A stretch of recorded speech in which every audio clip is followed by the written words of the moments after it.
নিজেদের শেষ ম্যাচ হেরে চেন্নাই সুপার কিংস যখন নতুন চ্যালেঞ্জ নিতে ধর্মশালায়, তখন বাংলাদেশের মাটিতে পা রাখেন মুস্তাফিজুর রহমান। সন্ধ্যা 6:30 দেশে ফেরেন কাটার মাস্টার। আইপিএল মাতিয়ে দেশে ফিরলেও ফিজের মন হয়তো পড়ে আছে সিএসকে ড্রেসিং রুমে, কারণ এবারের আসরে এখন পর্যন্ত ভালো অবস্থানে নেই চেন্নাই। 5 ম্যাচ হেরে প্লে অফ খেলার সুযোগ নিয়েও শঙ্কায় আছে দলটি। তাই বিমানবন্দর ত্যাগ করার সময় চোখে মুখে ছিল না কোনো স্বস্তির ছাপ।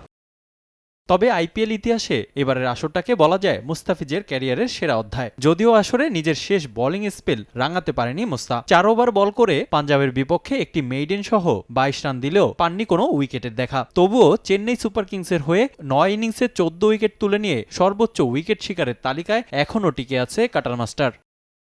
এবারের আসরে শুরু থেকেই বিধ্বংসী মুস্তাফিজুর রহমান। চেন্নাই সুপার কিংসের জার্সিতে অভিষেক ম্যাচেই নিজের জাত চিনিয়েছিলেন এই বাঁহাতি। বিরাট কোহলি, ফাফ ডুপ্লেসিদের উইকেট তুলে চেন্নাইয়ের হয়ে অভিষেকটা রাঙিয়েছিলেন তিনি। 29 রান খরচায় 4 উইকেট শিকার করে ম্যাচ সেরা হয়েছিলেন মুস্তাফিজের বিদায়ে হতাশা বেড়েছে সিএসকে শিবিরে। দলে তার ঘাটতি ভালোভাবেই ভোগাতে পারে দলকে, এমন মন্তব্য করছেন বিশ্লেষকরা। তবে আইপিএল দিয়ে যেভাবে ছন্দে ফিরেছেন মুস্তা, তা বিশ্বকাপে বাংলাদেশ দলের জন্য বেশ ইতিবাচক হিসেবে কাজ করবে বলাই যায়। এমন দুর্দান্ত পারফরমেন্স ধরে রাখতে পারলে শক্তিমত্তা আরও বাড়বে টাইগার পেস ইউনিটে।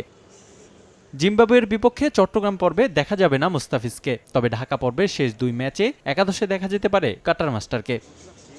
রিফাতুল ইসলাম মিরন, সময় সংবাদ, ঢাকা।